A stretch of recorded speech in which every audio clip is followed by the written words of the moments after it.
하도록 하겠습니다. 자리에 앉아주시기 바랍니다. 네, 안녕하세요. 저는 한국사회복지협의회 사회공헌센터 장혜진 선임입니다. 네, 반갑습니다. 네, 더운 날씨에도 지역사회공헌 인정제 지표 설명에 참석해 주셔서 감사합니다. 저희 올해 심사 지표 고도화 전문위원 심사, 교수평가단 도입, 시스템 개편을 통해서 지역사회공헌 인정제의 접근성과 공신력을 높이기 위해 노력을 하였습니다. 이에 대해 자세하게 설명을 드리는 시간을 갖도록 하겠습니다.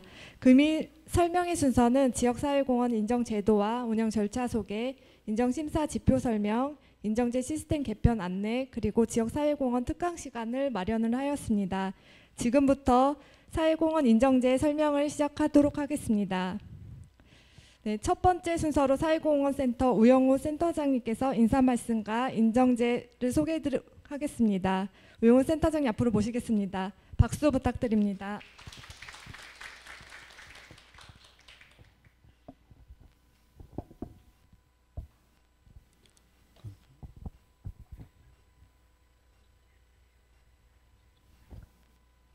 예, 조금 전에 소개받은 그 사회공헌센터장을 맡고 있는 우영우입니다. 예, 금일 그 2025년 그 지역사회공헌 인정제에 대한 대략적인 개요하고 그 다음에 개편 방향하고 차후에 여러분들이 이제 입력할 그 시스템에 대한 내용을 설명드리도록 하겠습니다.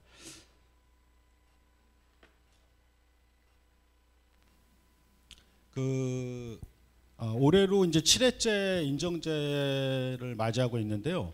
그 2019년도 7월 25일 날 제1회 지역사회공헌 인정제가 시작되었습니다. 그러니까 당시에 이제 그 지역사회공헌 인정제는 저희 그 한국사회복지협의회에서 그 회장님과 그 사회공헌센터가 주관이 돼서 그 영국하고 그다음에 홍콩, 그 미국의 연수를 통해서 그 외국의 지역사회공헌에 대한 어떤 기업들의 인정제를 한번 벤치마킹을 했고요. 그거를 기반으로 해서 저희가 2019년도에 처음으로 시작을 했습니다.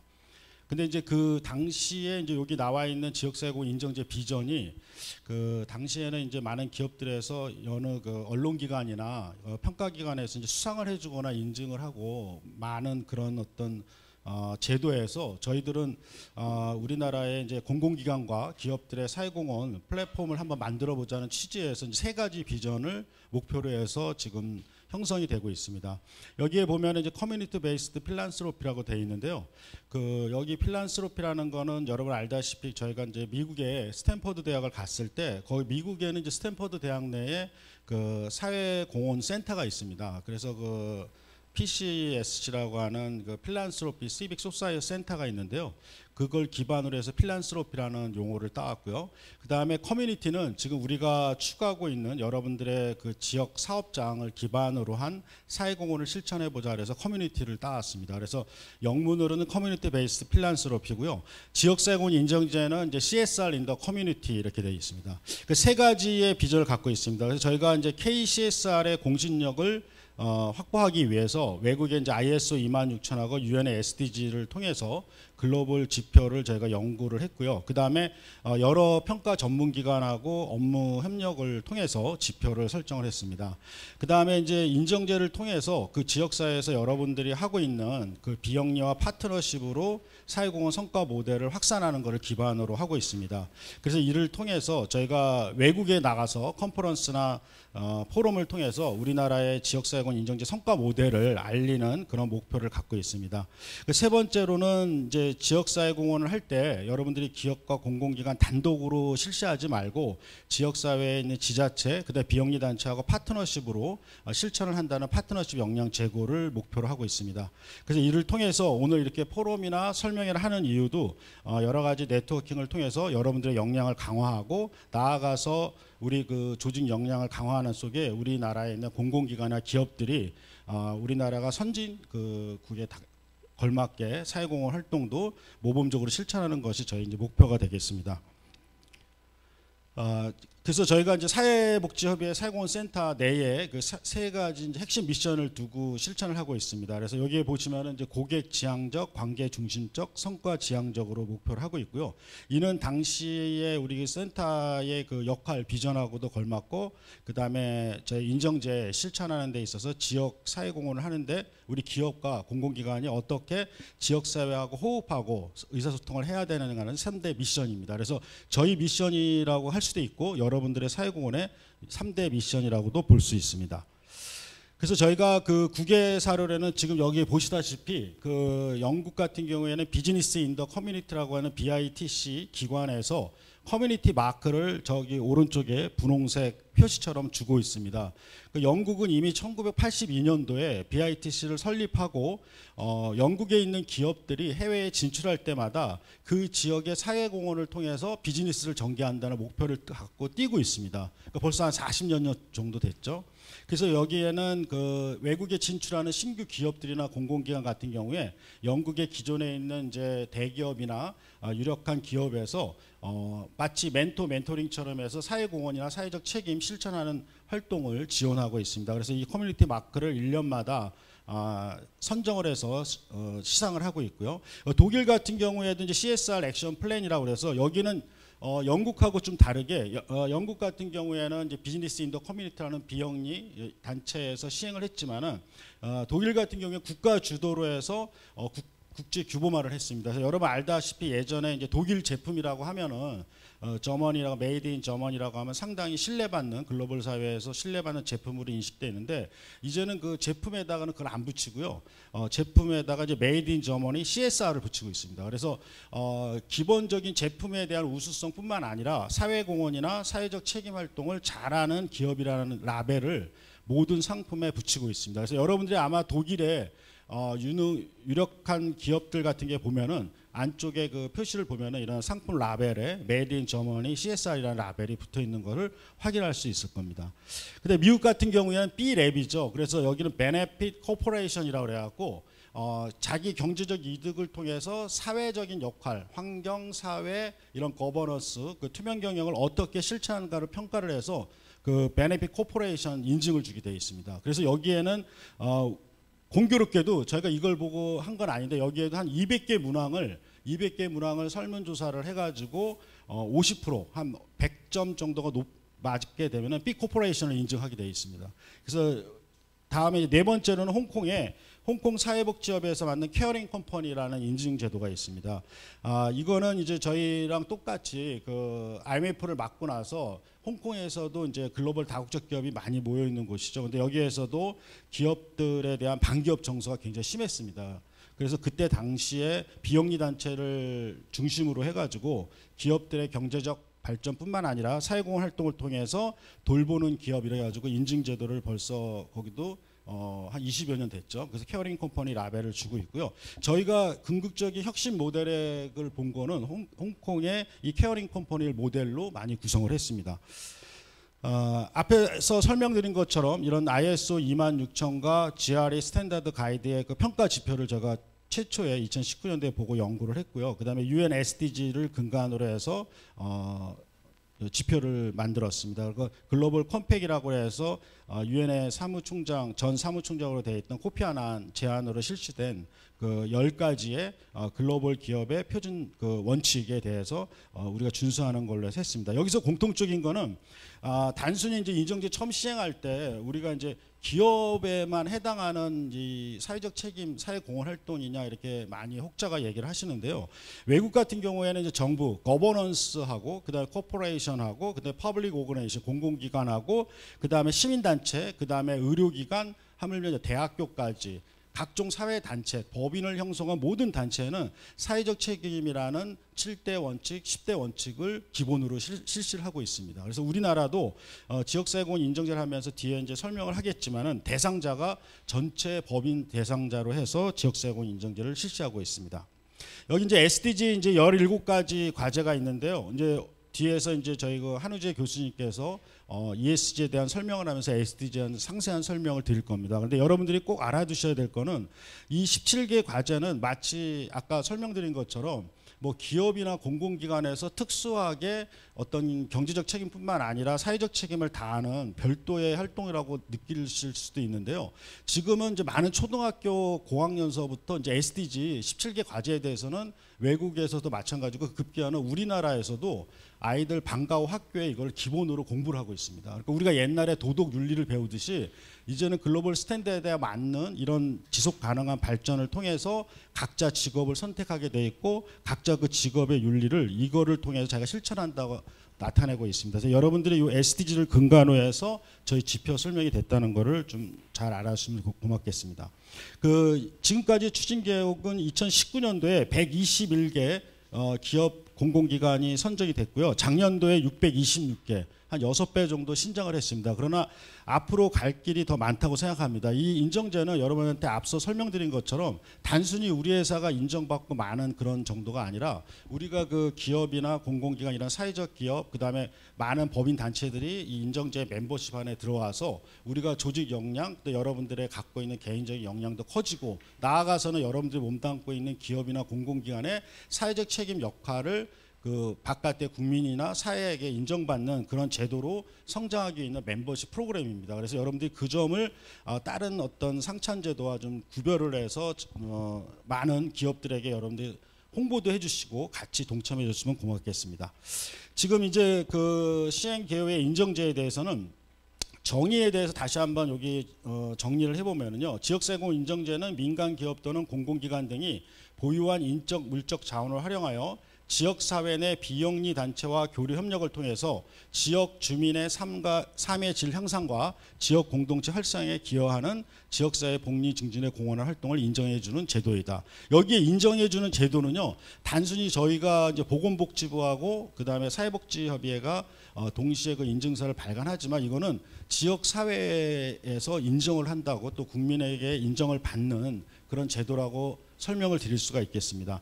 그 인정 신청은 이제 저희가 아까 말씀드린 것처럼 두 기관이 합세해서 신청을 받고 있고요. 근데 올해는 그 한국사회복지행정학회 여기 행정학회는 이제 저희 여러 교수님들이 계시죠. 그래서 교수님들이 요거는 이제 그 기업인들한테 설문조사를 해봤더니 여태까지 작년까지 6회 동안 실시하면서 많은 평가 내용에 대한 체계적인 그 평가 결과에 대해서 좀 코멘트나 어떤 설명 앞으로 어떻게 나아갈 방향에 대해서 그 자세하게 그 결과 보고서를 평가해 줬으면 하는 그런 바람을 해서 올해에는 한국사회복지행정학회 그 다음에 여러 다른 경영평가에 참가했던 교수님들을 초빙해서 그분들이 전문적으로 심사를 해서 여러분들한테 팔로우업을 해드릴 예정입니다.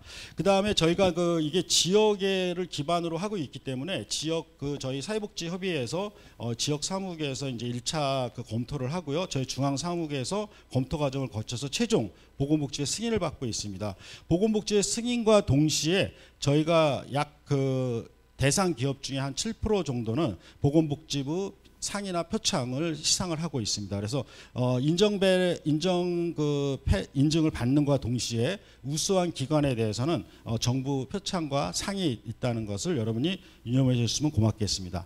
그 밑에 운영 체계에 보면 저희가 협력기관이 이제 총 15개 기관이 있는데요. 이는 저희가 2019년도에 인정제를 시행하면서 많은 정부기관이나 언론 그 다음에 이제 최근에 한국사회복지행정학회까지 해서 여러 전문기관들이 저희 협력을 요청을 해갖고 와서 같이 여러분들의 인센티브 제공을 하고 있습니다. 그래서 그거는 안내 자료를 참고해 주시면 감사하겠습니다.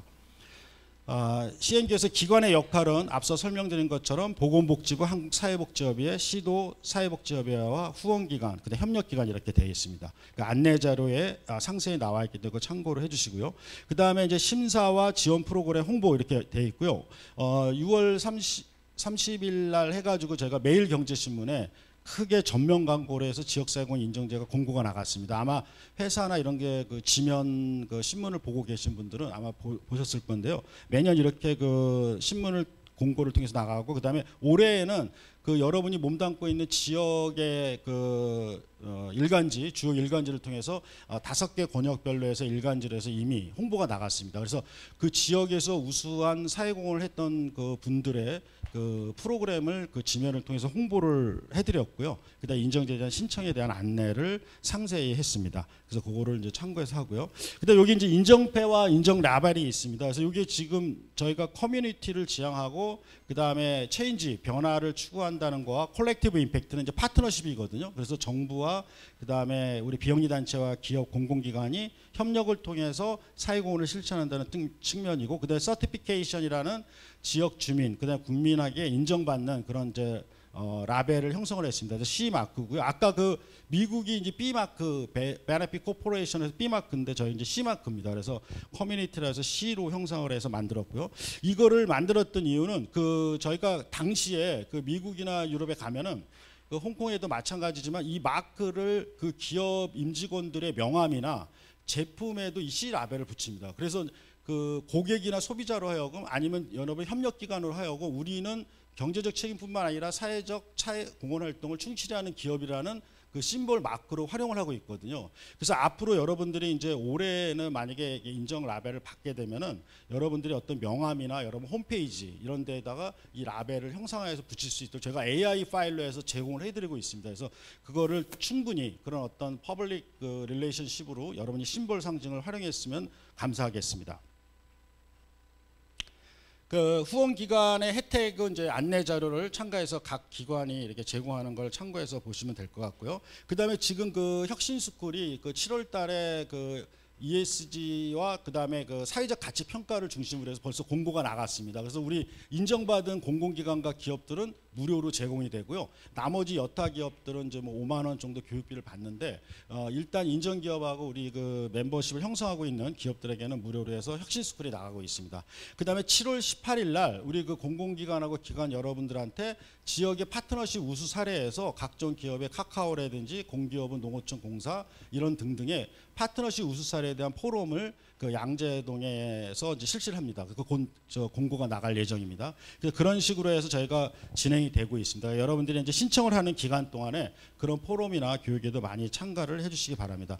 추진 일정은 지금 6월 말에 시행 공고가 나갔다고 아까 말씀드렸고요. 8월 14일까지 여러분 신청 접수를 받고 올해는 그 아래 보시면 이제 인정료가 있는데 이번엔 전문 심사 평가를 새로 도입하기 때문에 그 인정 접수에서 작년에 이제 기업들하고 공공기관에 물어보니까 이게 연말에 이제 인정을 받게 되니까 굉장히 행정적으로 굉장히 불편하다는 얘기를 많이 듣고, 그다음에 이번에는 전문 심사 평가를 하기 때문에 미리 그 인정료 납부를 그 8월 말까지 하는 걸로 되어 있습니다. 그래서 그 별도 변경사항을 여러분 참고를 해서 보시고요. 그다음에 전문 심사위원이 9월 달에 있고 지역과 중앙 심의를 거쳐서 11월 25일 날 그 아까 그 포럼이 진행되는 그 양재동의 호텔에서 그 11월 25일 날 인정제 시상식이 열리게 되어 있습니다. 그 나머지 이제 여기 지금 이제 온라인 신청이라든지 그 제반 서류 이런 시스템에 대한 안내는 이제 저희 그 실무 담당자인 장혜진 차장이 후에 나와서 이제 말씀을 할 거고요. 그 저희가 이번에 지표를 이제 바꿨는데 그 총괄에 대해서는 제가 말씀을 드리지만 그거에 따라서 이번에 시스템을 다 개편했습니다. 개편한 시스템의 목적은 우리 그 6년 동안 시행을 해봤을 때 시스템 접근이 굉장히 어렵고 그다음에 여러분이 그 작성하고 증거 자료를 제출하기가 굉장히 어렵다 그래서 전 시스템을 다 하고 백지서부터 다시 시스템을 구축했습니다. 그래서 그 점을 여러분들을 위해서 아마 올해 한번 사용을 해보시고 여러분들이 또 올해 아마 입력을 하고 내년도에 입력을 할 때는 여러분이 입력하고 재심이 들어왔을 때는 그 여러분이 입력한 게 그대로 다시 그 여러분들이 기업 번호를 치게 되면 그대로 다 볼 수 있도록 그렇게 이제 준비를 하고 있습니다.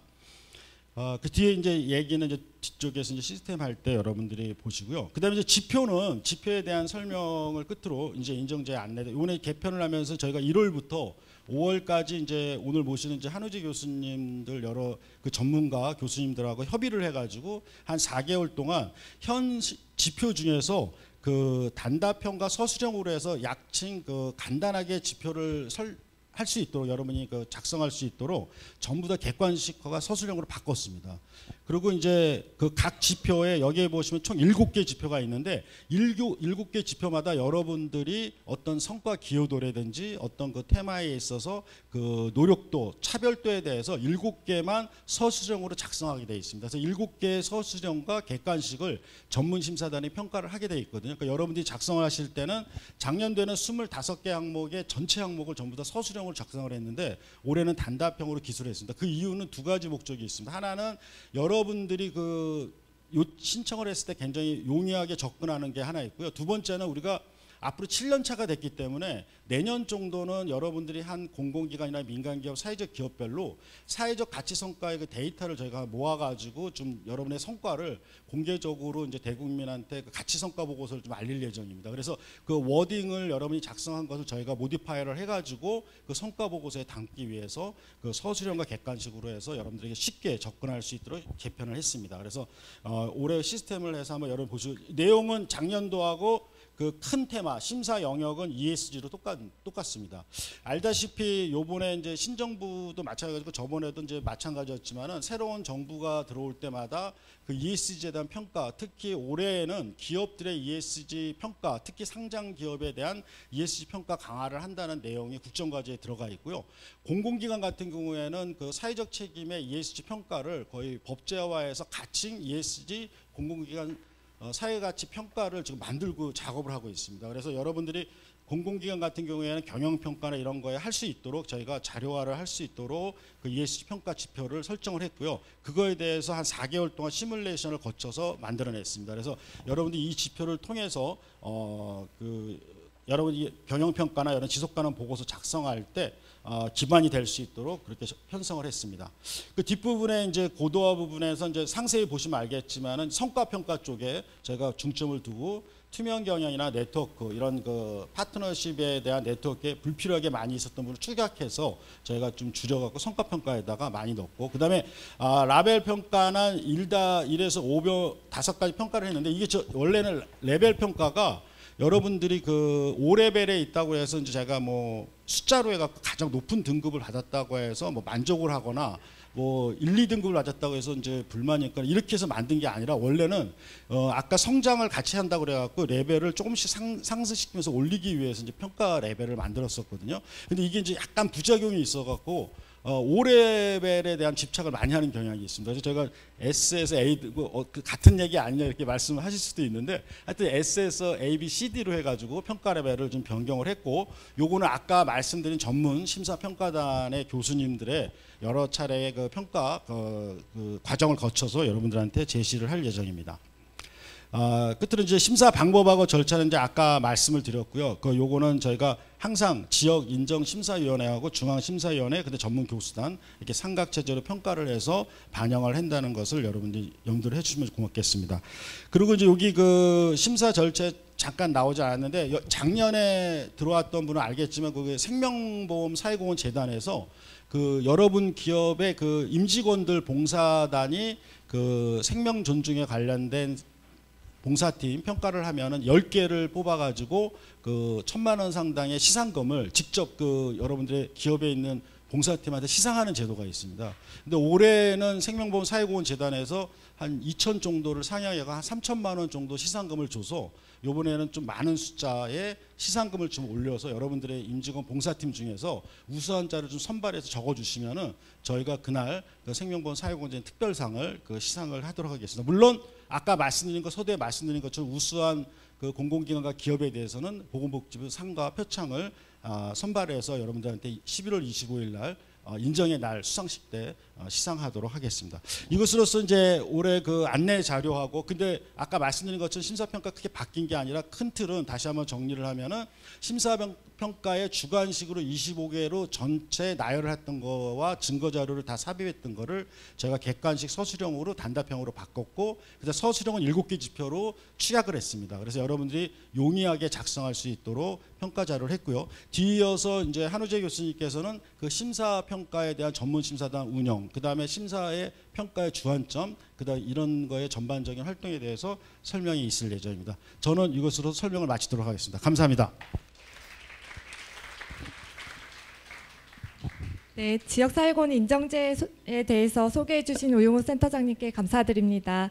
두 번째 순서로 지역사회공헌 인정제 평가 체계와 지표 심사에 대해서 한국사회복지행정학회 한우재 교수님께서 설명해 주시겠습니다. 박수 부탁드립니다.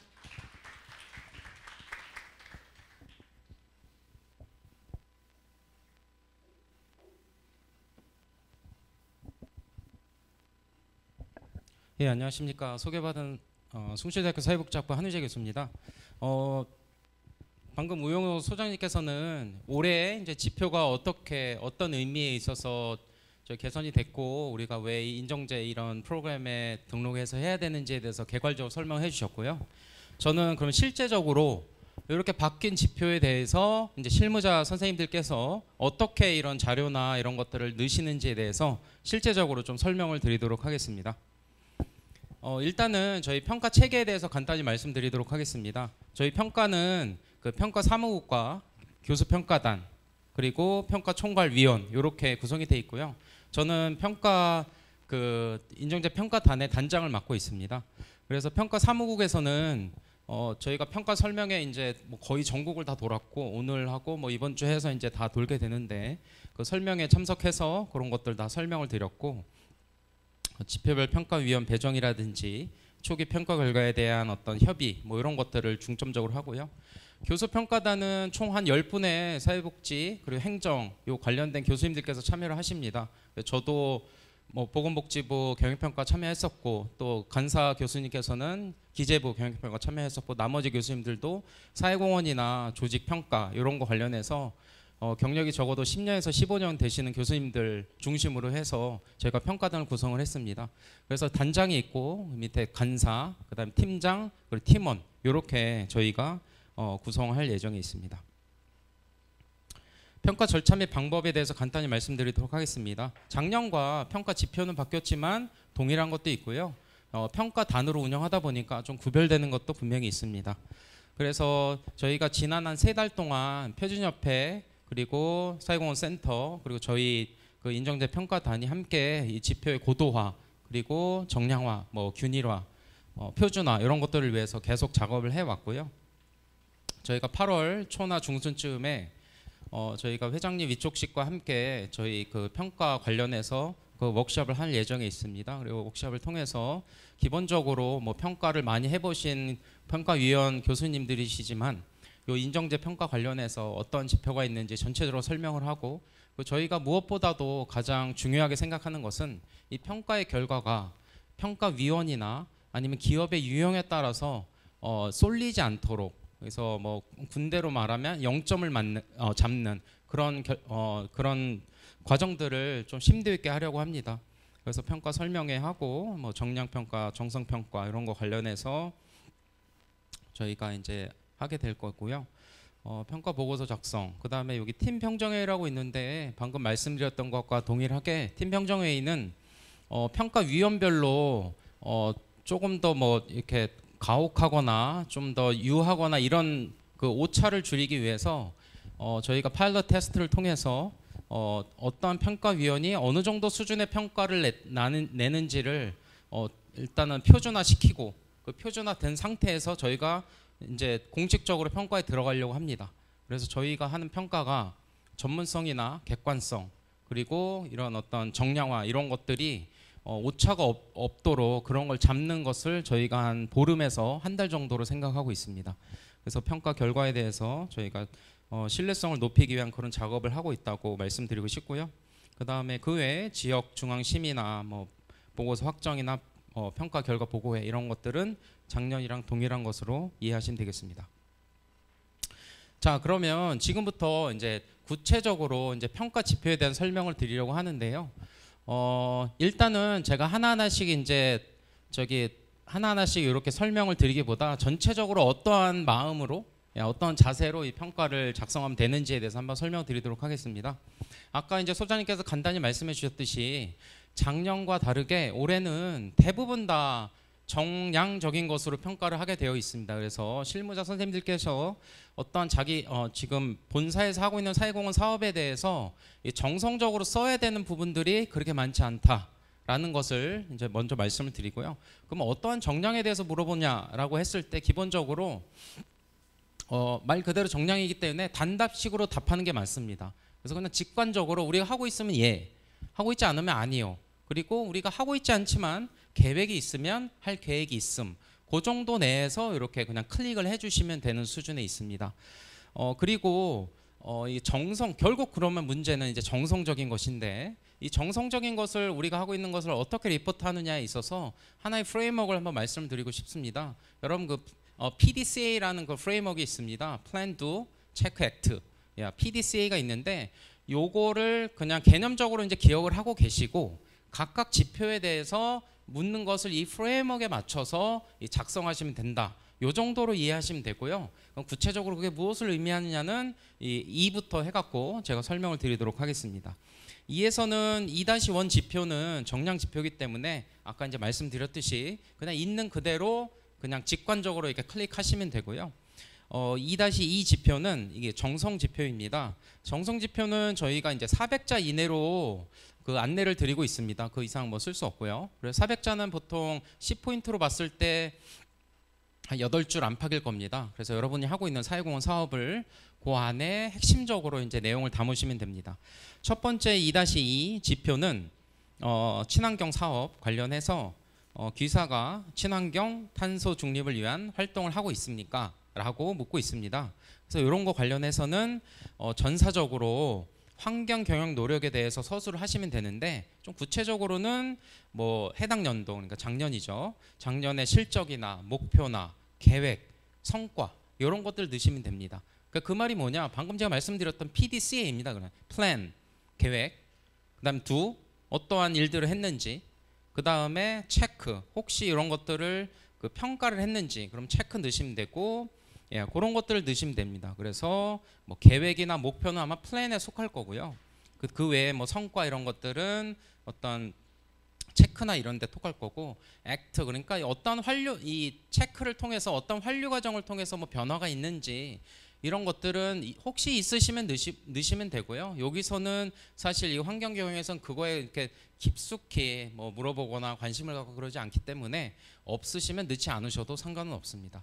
다시 한번 말씀드리면 그 PDCA라는 프레임워크에 내가 지금 묻고 있는 이 질문이 어디에 포커스를 맞추고 있는지에 좀 중점을 둬서 이렇게 서술하시면 되겠다. 이 정도 말씀을 드리도록 하겠습니다. ESG인데 E랑 G는 정성 그 질문이 한 개씩밖에 없습니다. 그래서 E는 이걸로 이제 마무리가 되고요. 자, 그 다음에 이제 S입니다. S는 정성 지표가 한 5개 정도 있습니다. 그래서 첫 번째부터 말씀드리겠습니다.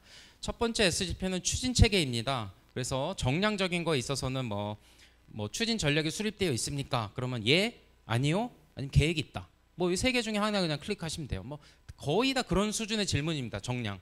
그러니까 정량 질문이 조금 많긴 한데 이게 뭐 막 고민을 해야 되고 막 어려운 질문들은 없습니다. 그냥 직관적으로 여러분이 답해야 되는 것들이고요.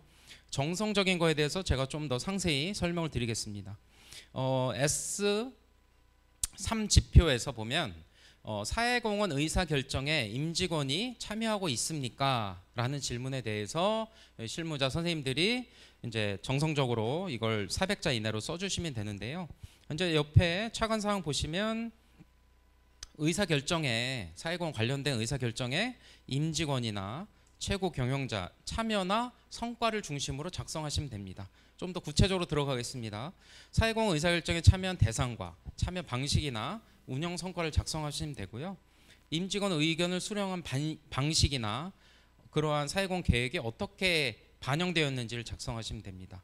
또한 최고 경영자의 사회적 책임에 대한 노력이나 활동이나 성과나 내용 등을 작성하시면 됩니다. 이것은 다 어떤 사회공헌을 하게 되는데 여러분들이 이 하게 되는 과정에 어떤 여러 가지 의사결정이 있을 겁니다. 그런 의사결정들을 어떻게 진행하시는지에 포커스를 맞추시면 되고요. 이 또한 아까 말씀드렸던 PDCA 그 프레임워크에 맞추시면 됩니다. 그 프레임워크에 맞춘다면 의사결정이라는 것을 위해서 어떠한 계획을 하는지, 어떻게 기획하는지, 그리고 계획과 기획을 통해서 여러분들이 실제적으로 그런 어떤 그 의사결정 참여한 방식이라든지 어떤 그런 것이 무엇인지, 그리고 그걸 어떻게 반영하는지. 그래서 PDCA 마찬가지입니다.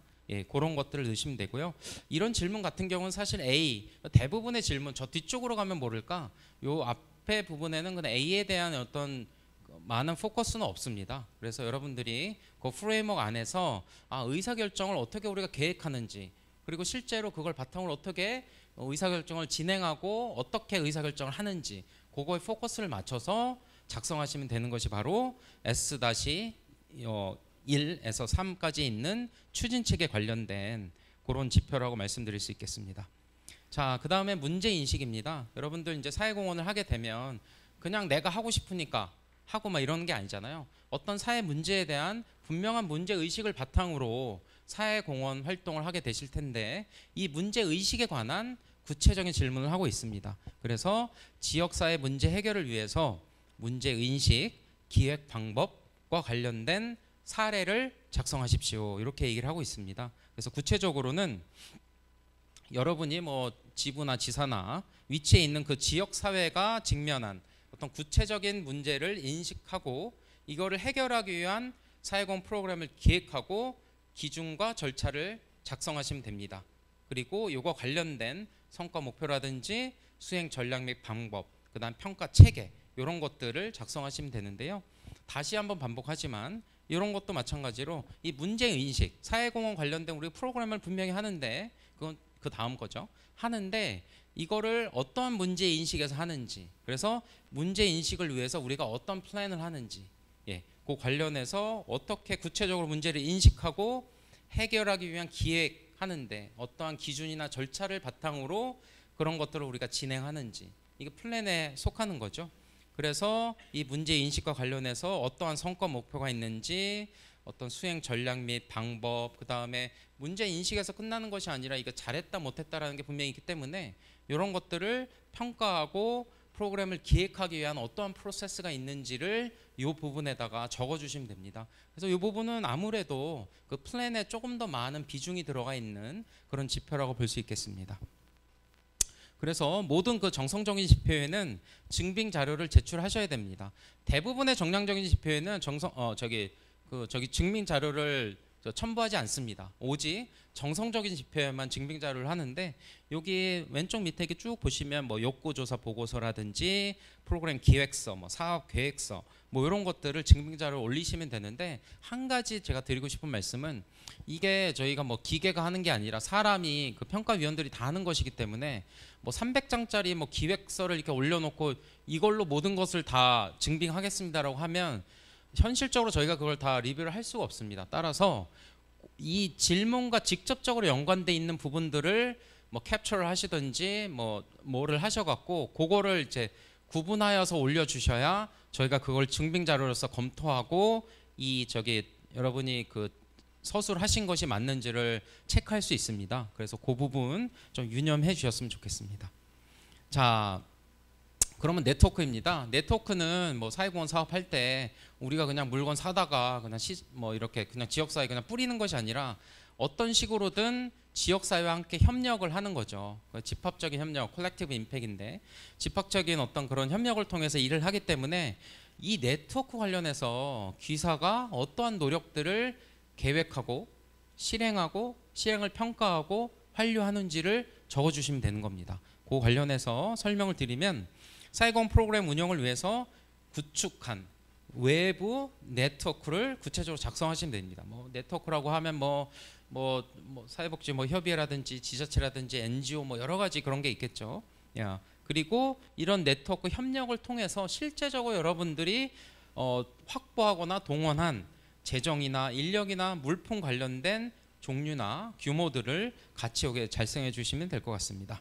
그리고 뭐 구체적인 사례와 함께 어떤 활용한 성과나 지속 가능성 여부, 이런 것들을 평가해서 기술해 주시면 되는데, 여기도 뭐 구체적으로 어떤 네트워크가 있는지, 그 규모가 어떻게 되는지, 그리고 뭐 사례, 그다음에 이러한 활용한 성과나 지속 가능성 여부. 그래서 여기서 보면 이건 아무래도 P보다는 Do나 체크나 액트에 조금 더 포커스가 맞춰져 있다고 볼 수 있습니다. 그래서 아까 제가 프레임워크로 PDCA를 다 말씀을 드렸지만 지금 뉘앙스를 보시면 아시겠지만 이게 이렇게 계속 흘러오면서 조금씩 포커스 두는 게 조금씩 다르다. 이런 기본적인 이해를 가지고 넣으시면 되는데 그러면 여기서는 우린 분명히 어떤 평가와 한료 그리고 이 네트워크를 위한 기획 과정이 있는데 P를 넣으면 안 됩니까? 그렇지 않습니다. 얼마든지 넣으셔도 되는데 그러한 프레임워크 안에서 적절히 이렇게 배분을 하셔야 됩니다. 그래서 제가 프레임워크를 말씀드린 이유는 이제 실무자 선생님께서 실제적으로 이걸 쓰셔야 되는 분들이기 때문에 이걸 갖고 계신 정보가 엄청나게 많은데 이거를 400자 내로 간략히 정리할 수 있는 하나의 프레임워크를 말씀드린 거고요. 다만 이렇게 쓰실 때 분명히 이 네트워크 관련해서 뭐 기획, 그다음에 실제로 한 거 성과, 그다음에 이거를 뭐 평가를 하고 완료 이 과정 중에 너무 하나에만 막 300자 중에 400자를 P에다 다 넣어버리고 이러면 우리가 하고 있는 것들을 온전히 다 그 내용들을 다 이렇게 나타내지 못하니까 그런 거에는 조금 유념하셔서 작성을 하시면 될 것 같습니다. 여기까지 네트워크고요. 그 다음에 이제는 진짜 실제적인 이제 프로그램입니다. 이 프로그램 관련해서 실제로 어떠한 프로그램을 하고 있는지 대표적인 어떤 사회공헌 프로그램 관련한 활동 사례를 작성하시면 되는데요. 그 안에는 이러한 내용들을 넣으시면 좋습니다. 그래서 프로그램 주제라든지 지속 기간 그리고 목표 대비 성과 투입된 자원이 얼마인지 뭐 임직원 참여가 있으면 뭐 이런 내용들을 여기다 이제 넣으시면 되고요. 그리고 이러한 것들이 실제 지역사회 문제 해결에 어떻게 기여하고 있는지도 같이 넣어서 이렇게 작성하시면 되겠습니다. 그래서 요거는 아무래도 실제로 하고 있는 거니까 두나 그다음에 체크 그다음에 혹시 액트 뭐 이런 거에 조금 더 포커스가 맞춰져 있다고 볼 수 있겠습니다. 관련된 증빙 자료로는 뭐 성과 보고서 뭐 언론 보도 자료 가능한 것들 캡처해서 넣어주시면 되겠습니다. 그다음 마지막으로 이제 성과 영향입니다. 여러분이 이게 했던 이거 사회공헌 사업에 대해서 실제적으로 프로그램 성과라든지 사회적 가치 평가를 수행한 어떤 결과들을 여기에다 이제 넣어주시면 될 것 같고요. 그래서 정량적이든 정성적이든 그 평가 내용들을 넣어주시고 그다음에 어떠한 평가 지표나 방법을 쓰셨는지도 구체적으로 작성하시면 됩니다. 뭐 설문지를 했다, 뭐 F자일을 했다, 뭐 델파이, 뭐 여러 가지 그런 방법들이 있죠. 그런 거 넣으시면 되고요. 그다음에 성과 확산이나 향후 프로그램 개선이나 전략 수립에 활용된 내용들이 있으면 같이 넣어주시면 되겠습니다. 그래서 성과 영향 이 부분은 아무래도 체크나 액트에 많은 포커스가 맞춰져 있는 거죠. 뭐 그럴 수밖에 없는 거고요, 사실은. 그래서 저희가 이제 사회공헌 인정제이기 때문에 S 부분에 많은 그 포커스가 되어 있고요. 여기 쭉 이렇게 흐름을 좀 보면 추진 체계, 그러니까 전체적으로 너희들을 사회공헌 하는데 어떠한 추진 체계를 가지고 계십니까? 라고 저희가 묻고 있고요. 자, 추진 체계에 대해서 말씀해 주신 다음에 그럼 추진 체계를 바탕으로 어떤 실제적인 사회공헌 프로그램을 하실 텐데 그러면 문제 인식이 그 추진 체계 위에 뭔가 있어야 되겠죠. 그래서 그 문제 인식에 대해서 저희가 묻고 있습니다. 그 다음에 이 문제 인식을 바탕으로 해서 혼자 할 수 없으니까 그 주변의 이해관계자들과 함께 할 텐데 그럼 네트워크를 어떻게 하고 계신지 이렇게 묻고 있는 거고요. 그 다음에 실제로 그래서 추진 체계와 문제 인식 그리고 네트워크라는 그걸 가지고 어떻게 프로그램을 운영하고 계신지에 대한 사례를 적어주시면 되고 마지막으로 이걸 모든 것들을 통해서 나타난 어떤 성과에 대해서 정리해 주시면 됩니다. 그래서 여러분들이 이러한 흐름을 그냥 가지고 계신 상태에서 이거 작성을 해 주셔야 됩니다. 그래서 가능하면이 아니라 어떤 질문이 다 다르기 때문에 같은 내용을 해갖고 카피 앤 페이스트로 넣으시면 안 되고요. 앞서 말씀드렸듯이 여기선 추진 체계, 근본 밑바탕이 되는 추진 체계, 그다음 문제 인식, 네트워크 프로그램, 성과 영향 각각의 포커스 맞추는 것에 중점을 둬서 우리가 하는 그 사회공헌에 대해서 이렇게 분석을 하셔갖고 여기다 넣으시면 되겠습니다. 마지막으로 아까 이제 말씀드렸듯이 E와 G는 정성 지표는 하나밖에 없습니다. 그래서 G에 있어서 정성 지표는 투명 경영을 위한 노력 및 성과에 대해서 작성해 주시면 되고요. 그래서 구체적으로 투명 경영을 위해서 법령 준수라든지 정보 공개 등 어떠한 경영적 노력을 하고 있는지 작성하시고 여러 가지 운영 성과, 뭐 체계적 대응 노력과 관련해서는 뭐 리스크 관리, 뭐 사전 예방 체계, 뭐 임직원 인식 제고, 뭐 이런 내용들을 종합적으로 해서 적어주시면 될 것 같습니다. 그래서 저희가 총 정성 지표는 7개가 있는 겁니다. E랑 G 빼면 5개가 남는 거고요. 5개는 아까 이제 말씀드렸던 체계, 그다음에 문제 인식, 네트워크, 프로그램, 성과 영향.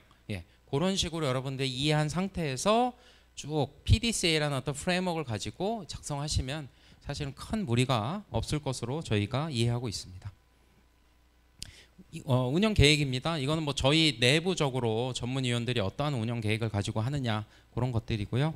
그 다음에 평가 사항에서 저희가 사실은 뭐 여러 가지 적어놨는데 가장 중요하게 생각하는 것은 아까 이제 말씀드렸듯이 저 평가위원들은 그 유형별로 배치할 예정입니다. 그러니까 한 위원이 1유형도 하고 2유형도 하고 3유형도 하고 그렇게 하지 않고 1유형 안에서 뭐 평가 전문위원이 뭐 2명, 2유형 2명, 뭐 3유형 몇 명 이렇게 해갖고 적절히 저희가 나눠서 그 유형 안에서 비교해서 최대한 객관성을 높이고 또한 아까 말씀드렸던 팀 평정회의를 통해서 위원별로 그 평가의 결과가 격차가 나지 않도록 세심하게 저희가 미리 준비를 할 예정에 있습니다. 그래서 올해 처음 전문위원이라는 그 평가 심사단을 통해서 저희가 심사를 하기 때문에 전문성이라든지 객관성에 있어서 최대한 공정하게 할 수 있도록 저희가 최선의 노력을 다하도록 하겠습니다. 네, 여기까지 저희 전문 평가 관련된 설명을 드렸습니다. 뭐 혹시 뭐 요거 관련해서 질문 있으시면 지금 편히 한번 해주시죠.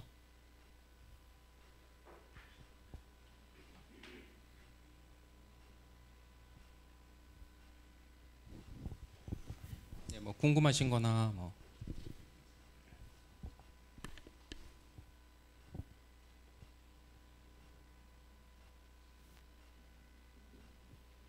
딱히 없으시면 뭐 그 정도로 마무리하도록 하겠습니다. 감사합니다. 네, 인정제 지표 심사에 대해서 자세하게 설명해 주신 한우재 교수님께 다시 한번 감사 부탁드립니다. 네, 두 분의 설명을 잘 들었습니다. 지금부터 인정제 개편에 대해서 제가 시스템에 대해서 설명을 드리도록 하겠습니다.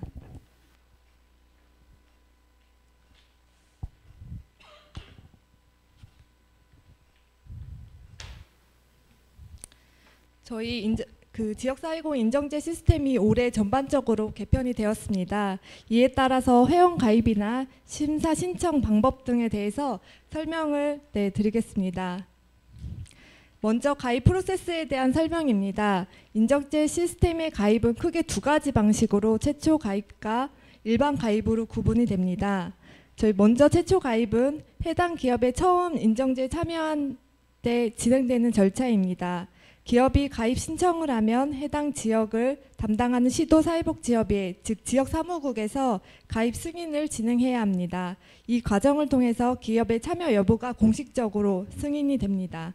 다음은 일반 가입입니다. 일반 가입은 이미 최초 가입이 완료된 기업에서 담당자를 추가로 하고 승인받는 절차를 말합니다. 조직 내 여러 명이 시스템에 접근할 수 있도록 담당자를 개변 승인하는 절차입니다. 저희가 기존에는 기업당 한 아이디만 사용이 가능했지만 올해부터는 기존 가입 담당자가 승인을 해주면 추가로 가입이 가능합니다. 네, 다음 화면은 신규 회원가입 절차 중에 첫 단계입니다. 먼저 회원가입 화면에 접속하시면 가입 유형을 선택하여 단계가 나옵니다.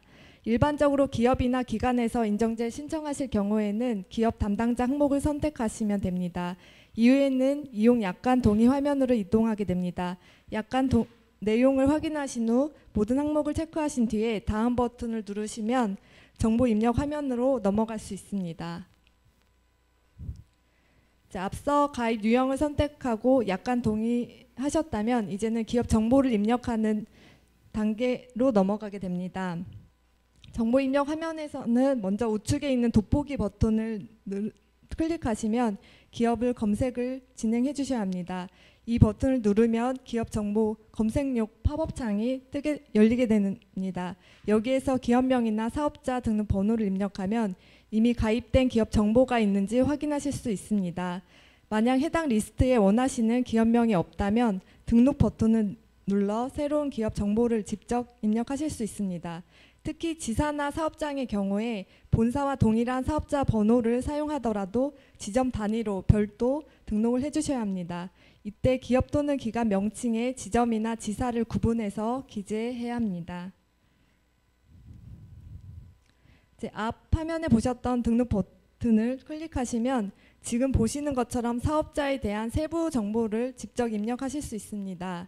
이 화면에서는 먼저 사업자 번호를 입력하면 유효 여부가 자동으로 확인이 되고 이어서 기업명을 기재해 주셔야 합니다. 기업명은 반드시 사업자 등록증에 등재한 정확한 명칭을 기준으로 작성해 주시고 만약 지사나 지역본부와 같은 조직 단위인 경우에는 예시처럼 한국사회복지기업 다음 한 칸 띄고 서울지역본부처럼 명확하게 구분된 명칭으로 입력해 주셔야 합니다. 지역정보 입력 과정에서 특히 중요한 항목은 기업 유형 선택입니다. 화면에 보이는 기업 유형 버튼을 클릭하시면 툴팁 형식의 설명이 제공이 됩니다. 이를 참고해서 기간에 맞는 유형을 명확하게 선택해 주시면 됩니다. 입력이 모두 완료되면 신청 버튼을 눌러 회원정보 입력 화면으로 이동하게 됩니다. 이어서 회원 아이디와 비밀번호 등 계정 정보를 입력하시고 회원 가입 절차를 마무리해 주시면 됩니다. 반면에 기존에 이미 가입된 기업 소속 담당자의 경우는 절차가 좀 다릅니다. 이 경우에는 돋보기 버튼을 통해 기업 정보를 검색하신 뒤 해당 기업명을 클릭하시고 기존 기업 담당자에게 발송된 기업 코드를 입력하여 가입을 진행하셔야 합니다. 만약 가입 코드, 승인 코드가 유실될 경우에는 해당 지역의 시도 사회복지협의회, 즉 지역 사무국에 문의하시면 기업 코드를 재발급 받으실 수 있고 또 이때 등록된 모든 기업 담당자에게 코드가 이메일로 자동 발송됩니다. 마지막으로 한 기업당 가능한 담당자 수는 최대 3명까지 제한되어 있다는 점도 꼭 기억해 주시기 바랍니다. 네, 이번 화면은 회원가입 완료 후에 인정제 심사 신청 절차 단계입니다. 로그인 후에 상단에 있는 기업관리 조회 메뉴를 클릭하시면 소속 기업의 기본 정보를 확인하실 수 있습니다. 이 메뉴에서 사업자 정보, 기업명, 기업 유형 등을 확인할 수 있고 기업 담당자 권한이 있는 경우에 해당 정보를 수정하는 것도 가능합니다. 또한 현재 등록된 다른 담당자들의 정보도 함께 조회하실 수 있습니다. 이후 상단 메뉴에서 심사 신청 항목을 클릭하시면 지역사회공헌 인정제 신청이 본격적으로 시작됩니다. 먼저 서약서와 약관에 동의하시는 절차가 나오며 이 과정을 완료하시면 신청서 작성 화면으로 이동하게 됩니다. 이제 신청서 작성 화면에 입력해야 하는 항목들과 유의사항을 안내드리는 내용입니다. 인정심사를 신청하실 때는 먼저 기업 정보와 기업 유형 그리고 해당 지역의 정보를 확인해 주셔야 합니다. 이 정보는 앞서 등록하신 기업 정보를 기반으로 자동으로 불러오지만 잘못 입력되었거나 변경이 필요한 경우에는 이 단계에서 수정도 가능합니다. 이어서 인정제 상호명 항목이 있습니다. 이 부분은 추후에 인정패 제작이나 승인 공고 등에 활용되는 공식 명칭이기 때문에 시스템상의 기본값과 실제 사용 명칭이 다를 경우에는 반드시 수정해 주셔야 합니다. 다음은 증빙자료 첨부 항목입니다. 심사 증빙 목록 영역의 추가 버튼을 클릭하시면 증빙 구분을 선택해서 항목을 열립니다. 여기에서 비영리 단체 추천서를 선택하시고 파일을 첨부해 주시면 됩니다. 만약 추천서가 아직 준비가 되지 않은 경우에는 제출 마감 시점까지 꼭 추가하시면 유효하게 인정이 됩니다. 이번에는 심사 지표 작성 화면에서 입력해야 하는 항목들로 주요 유의사항을 설명드리겠습니다. 앞 단계에서 약관 동의와 기업 기본 정보 입력을 하셨다면 이제 화면에 보이는 심사 지표 목록에 따라서 개별 문항을 작성하시는 단계로 이어지게 됩니다. 심사 지표는 정량 지표와 정성 지표로 구성되어 있습니다. 각 문항은 선택형, 단답형, 서술형 등으로 다양한 입력 방법으로 제시됩니다. 참고로 심사 지표 선택형, 단답형이 추가되어 기존보다는 작성 난이도가 좀 완화가 되었고 훨씬 수월하게 입력하실 수 있게 개선이 되었습니다. 정성지표 항목의 경우 작성 답변을 뒷받침하는 증빙 자료를 함께 첨부해 주셔야 합니다. 각 지표 하단에 첨부 파일을 업로드하는 영역을 활용해서 문서를 등록해 주시기 바랍니다. 그리고 좌측에 위치한 내비게이션 바에는 직접 진행 상태를 실시간으로 확인하실 수 있습니다. 좌측 목록에서 작성 또는 이동하려는 지표 항목을 클릭하시면 해당 지표의 입력 화면으로 바로 이동하게 됩니다.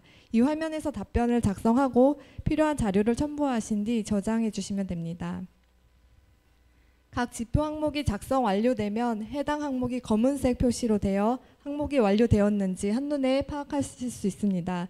마지막으로 중요한 점은 모든 지표 항목을 빠짐없이 입력하고 필요한 증빙 서류도 모두 업로드해야 최종적으로 심사 신청서를 제출하실 수 있습니다. 따라서 임시 저장 기능을 수시로 활용해 주시고 좌측 바를 통해서 작성 상태를 계속 확인하시면서 꼼꼼하게 진행해 주시기 바랍니다. 모든 항목이 작성되었다면 마지막 화면의 우측 상단에 위치한 제출 버튼을 클릭해 주시면 됩니다. 다음으로는 심사지표 작성을 모두 마친 이후 제출 및 결제 절차입니다. 앞서 모든 심사지표를 작성하고 첨부 파일까지 업로드를 마치셨다면 이제 화면 우측 상단에 제출 버튼을 클릭하시면 됩니다. 이때 제출에 대한 최종 동의 팝업 창이 뜨게 되며 확인을 클릭하시면 심사비 결제 창으로 바로 이동하게 되고 취소를 클릭하시면 다시 제출 전에 임시 저장 상태로 돌아가게 됩니다. 제출을 진행하시기 전에 좌측 내비게이션 바에서 모든 항목이 검은색으로 표시되어 있는지, 즉 작성이나 첨부가 완료되었는지를 반드시 확인하시고 제출해 주시기 바랍니다. 제출을 완료하시면 심사비 결제창이 열리게 됩니다. 결제 방식은 카드 결제, 무통장 입금, 후불 결제 중 선택이 가능합니다. 특히 무통장 입금을 선택하시는 경우에는 세금 계산서가 발급이 됩니다. 결제가 완료되면 신청이 정상 접수되고 자동으로 전문위원 심사 단계로 이관이 됩니다. 이때 꼭 유의해 주셔야 할 부분은 심사 자료 제출 마감일은 8월 14일까지 마감을 해주셔야 되시고 심사비는 원칙적으로 이 시점에서 바로 납부를 해주셔야 합니다. 다만 부득이하게 즉시 납부가 어려운 기간의 경우에는 후불 결제를 선택하시고 8월 31일까지 납부가 가능합니다. 후불 결제를 선택하신 경우에는 신청 이후에도 대시보드에서 직접 결제하실 수 있으며 이 경우에는 마감일 8월 30일까지는 반드시 결제를 완료해 주셔야 됩니다. 단 8월 31일까지 납부가 완료되지 않으면 전문심사위원 단계로 이관이 불가능하다는 점 반드시 주의해 주시기 바랍니다. 지금부터는 심사 신청이 완료된 이후에 지역 사무국의 검토 절차와 보완 요청 발생 시 대응 방법에 대해 안내 드리겠습니다. 심사 신청이 접수가 되면 지역 사무국에서 제출된 자료를 검토하게 됩니다. 이 과정에서 증빙 자료 누락이나 입력 오류 등 보완이 필요한 경우에는 지역 사무국에서 기업에 보완을 요청하게 됩니다. 보완 요청이 접수되면 좌측 내비게이션 바에 보완 표시가 나타나고 해당 지표의 우측 보완 요청 내역 버튼을 클릭하면 팝업창을 통해 구체적인 요청 사유를 확인하실 수 있습니다. 보완 사유를 확인하신 뒤 필요한 내용을 수정하거나 증빙 자료를 다시 첨부해 주시면 됩니다. 보완을 마치셨다면 해당 지표에서 보완 완료 여부 체크와 하단의 보완 완료 버튼을 클릭해 주셔야 합니다. 그리고 마지막으로 우측 내비게이션 바에서 보완 제출을 버튼을 한 번 더 클릭하셔야 정식으로 보완 제출이 완료가 됩니다. 보완 제출이 모두 완료가 되고 지역 사무국의 최종 검토가 끝나면 해당 신청은 전문위원 심사로 넘어가게 됩니다. 심사 지표는 제출 전까지 자유롭게 임시 저장 및 수정이 가능하지만 제출 후에는 반드시 보완 요청이 있어야만 수정이 가능할 수 있습니다. 특히 주의할 점은 정량 지표와 선택 항목은 보완 요청이 불가능하며 단답형과 서술형만 한해서 보완 요청이 올 경우에 수정이 가능합니다. 올해는 수정 완료 후에는 보완이 쉽지 않으므로 유의해서 최종 완료해 주시기 바랍니다. 네, 이상으로 저희 지역사회공헌 인정제 시스템을 사용에 대해서 설명을 마치겠습니다. 추가 질문사항이나 질의가 있으시면 해주시기 바랍니다.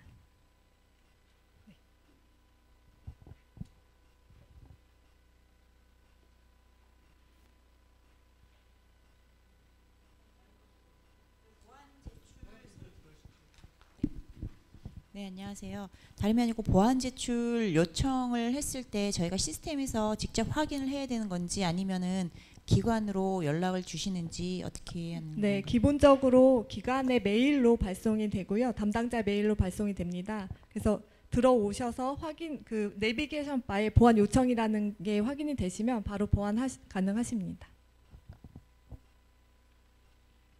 네, 추가적으로 또 질문 있으시면 해주시기 바랍니다.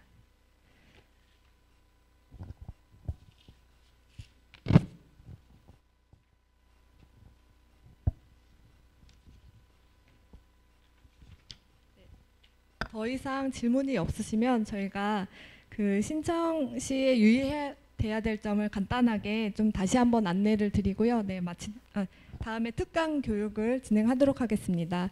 저희가 기존에 있는 25개의 지표에서 저희 19개 지표로 네, 변경이 되었고요. 정량 지표에는 이제 선택형, 단답형으로 네, 변경이 되었습니다. 그래서 선택형, 단답형 같은 경우는 이제 사실 근거에 한해서 작성을 해주시고 그 내용을 담아서 서술 형태로 네, 아까 교수님께서 말씀해 주셨듯이 작성해 주시면 됩니다. 그리고 증빙 자료는 7개만 네, 해당이 돼서 첨부 파일 리스트를 확인해서 첨부를 해주시면 됩니다. 저희 서류 제출 마감일은 8월 14일까지 마감이 되시고요. 이제 기존처럼 제출 후에 이제 수정이 불가한 점 다시 네, 숙지해 주시고 네, 정성 지표나 이제 서술형 지표에 대해서만 이제 수정이 가능하게 되었습니다. 그리고 저희 심사비 납부는 8월 31일까지 꼭 납부를 하셔야 이제 전문위원 심사로 이제 가기 때문에 그 점은 꼭 네, 납부를 해주시기 바랍니다. 그리고 저희 그 기존 시스템이 개편이 되었기 때문에 기존 시스템은 이제 확인 정도로만 이제 들어가서 확인 정도로만 진행을 하시고 신규 시스템이 이제 오늘부터 오픈이 되거든요. 그래서 신규 시스템의 뭐 가입 절차나 이런 건 신규 시스템에서 신청을 해주시기 바랍니다. 그리고 저희 아까 설명을 해주셨듯이 가점 지표가 기존에 이제 우수 프로그램 하나에서 가점 지표가 이제 2개가 더 추가가 되었거든요. 인정기업, 연속기업에 대한 가점 지표와 이제 리스크 관리에 대한 가점 지표가 있습니다. 이 지표는 따로 작성을 하실 필요는 없으시고요. 저희가 이제 모니터링을 통해서 네, 가점 지표에 대해서 점수를 부여하도록 하겠습니다. 그리고 오늘 그 기존의 담당자분들께 메일로 이제 초기화된 비밀번호와 저희가 그 코드 번호가 메일로 발송이 되셨을 거예요. 그래서 그거를 확인해서 다시 비밀번호를 다시 수정해 주시고 만약에 비밀번호를 못 받으셨다면 네, 그 부분은 이제 지역사무국에 연락을 하셔서 네, 초기화된 비밀번호를 다시 받으셔서 네, 수정해 주시기 바랍니다. 네, 이상으로 저희 인정제 시스템에 대한 설명을 마쳤습니다.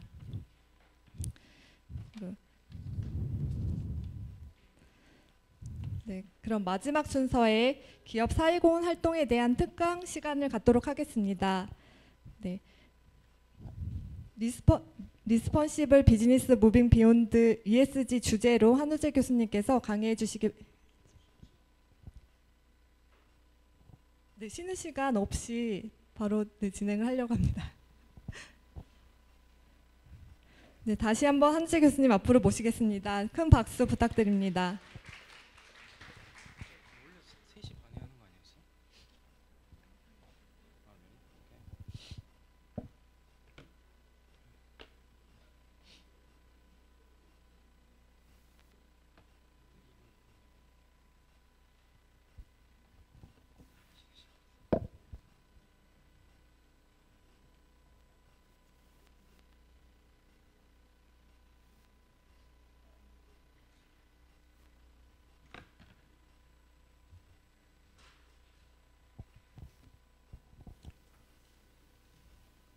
예, 뭐 저기 영상 찍는 것 때문에 쉬는 시간 없이 그냥 계속 한다고 합니다. 오케이, 가보겠습니다. 이 Responsible Business Moving Beyond ESG는 제가 작년에 그 사회공헌 백서 만들 때 이게 제목입니다. 그래서 간단한 의미는 우리가 2020년부터 한국에서는 기업에서 이제 ESG를 해서 많이 이렇게 저기가 있었는데 ESG를 넘어서 정말 책임 경영으로서 우리가 사회공헌을 해야 된다라는 메시지를 담고 있습니다. 그래서 이미 지금은 ESG라는 용어 자체가 너무나 식상해져서 기업은 더 이상 그런 용어를 잘 쓰지 않으려고 하는 것을 제가 알고 있습니다. 그래서 제가 오늘 발표를 통해서 이제 여러분한테 드리고 싶은 말씀은 뭐 ESG나 CSR 이런 거에 대해서 개괄적으로 한번 말씀을 드리고요. 그 다음에 현재 기업사회공헌이 어떻게 되어가고 있는지에 대한 간단한 현황과 그 다음에 지금까지 봤을 때 어떤 트렌드를 어느 정도로 우리가 볼 수 있는지, 그리고 마지막으로 뭐 결론 및 재연해서 그러면 어떻게 이제 기업사회공헌이 나아가야 하는지에 대해서 이렇게 말씀을 드리도록 하겠습니다. 지금 1시간 이상 지금 앉아 계시고 아마 점심 드시고 오셨을 텐데 상당히 고통스러운 시간이 될 수도 있지만, 제가 이 시간을 여러분이 결코 이제 힘든데 참아야 되는 시간이 아니라 그래도 1시간 앉아 있을 때 뭔가 배워가고 얻어갈 수 있는 시간이 되기 위해서 여러 가지 정보를 함께 조합해서 여러분들한테 말씀드리도록 하겠습니다. 뭐 ESG가 뭔지 뭐 이런 거에 대한 말씀을 뭐 더 드리는 거는 사실은 좀 너무나 식상한 거지만, 한 줄로 정리하자면 ESG는 이전에는 기업을 평가할 때 재정적인 어떤 지표를 가지고 평가를 했다면, 이제 비재무적인 어떤 요소에 대한 어떤 요소도 같이 넣어서 이제 평가를 하는 것으로 우리가 이해를 할 수 있습니다. 그래서 환경이나 사회 그리고 지배구조, 요 세 가지가 이제 ESG의 어떤 핵심적인 요소다. 예, 이렇게 이해하시면 될 것 같습니다. 그래서 기존에는 돈만 많이 버는 기업이 어떤 기업의 가치도 높고 여기다 투자해야 되고 이렇게 인식을 했다면, 이제는 돈만 많이 번다고 투자할 기업, 안정적인 기업, 그리고 좋은 기업이 아니라 그 재무적인 거 외에 비재무적인 것들, 그래서 환경이나 사회, 그 거버넌스에 대해서 좀 더 노력하는 그런 기업들에 더 투자하고 그러한 분위기가 이렇게 계속 이어져 오고 있고요. 그러면 이 이후에 뭐가 될 것인가에 대해서 뭐 기업에 계신 실무자나 임원분들이 이렇게 말씀을 나눠보면 뭐 구체적으로 ESG 이게 뭐 CSR, 뭐 CSV 잠깐 왔다가 ESG 됐으니까 그 다음에 뭐가 되겠다라고 이렇게 뭐 이렇게 얘기할 수는 없죠. 아직 뭔가 이게 뚜렷하게 나타난 건 별로 없거든요. 그러면 그게 어떻게 우리가 흐름을 이어가야 될지라고 본다면, 사실 ESG라는 어떤 그런 용어들이 없어질지라도 어떤 기업이 사회적으로 해야 되는 책임 이런 거에 대한 어떤 요구나 방향성은 크게 틀어지지 않는다라고 이해하시면 될 것 같습니다. 뭐 역사 뭐 보면 전통적으로 아까 이제 말씀드렸듯이 이윤을 극대화하기 위한 어떤 기업의 활동을 넘어서서 환경이나 사회에 대한 이슈가 이제 등장을 했고요. 이런 거에 대해서 좀 더 포커스를 맞추는 기업이 이제 지속 가능 경영을 할 수 있다. 그래서 여러분들 뭐 다 아시겠지만 여러 기업들이 있죠. 이런 어떤 여기서 말하는 환경이나 사회, 뭐 지배구조, 뭐 그런 데에 대해서 신경을 안 쓰고 돈만 많이 벌려고 했던 뭐 유업이라든지 뭐 이런 데들, 그런 데들을 결국 돈을 많이 벌려고 재무적인 어떤 지표를 상승시키려고 S나 E나 G를 어떤 무시했던 그런 기업들이 뭐 사모펀드에 팔린다든지 뭐 기업이 뭐 문을 닫는다든지 그런 것들이 있죠. 그게 결국 지속 가능 경영을 위해서는 모든 부분에 대한 어떤 포커스가 필요하다. 이렇게 이해하시면 될 것 같습니다.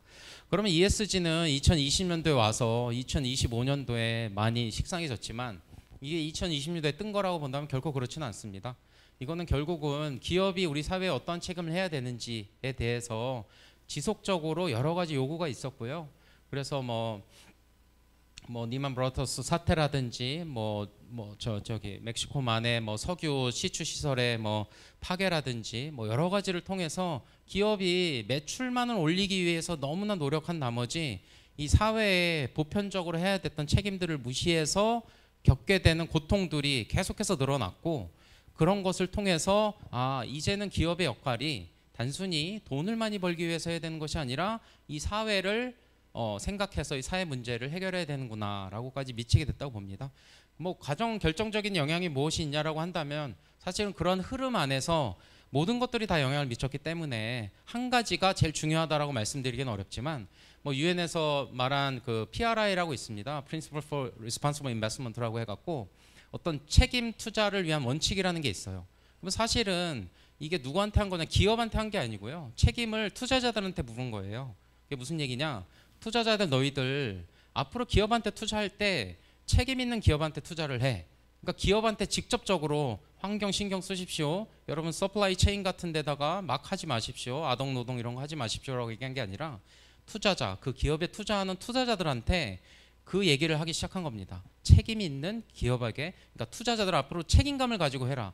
아, 내가 투자 원금 많이 회수할 수 있고 뭐 투자금 많이 회수할 수 있으니까 뭐 악덕 기업 상관없습니다. 저희 그냥 투자하겠습니다라고 하면 안 되고 책임 있게 투자를 해라. 뭐 이러한 메시지들이 많이 왔었고요. 뭐 블랙락의 렐핑크라든지 그런 세계적인 투자 회사들의 어떤 회장들도 우리는 앞으로 뭐 환경에 대해서 뭐 탄소를 배출하는 그런 기업에게 투자를 줄이겠다. 뭐 이런 얘기를 많이 했습니다.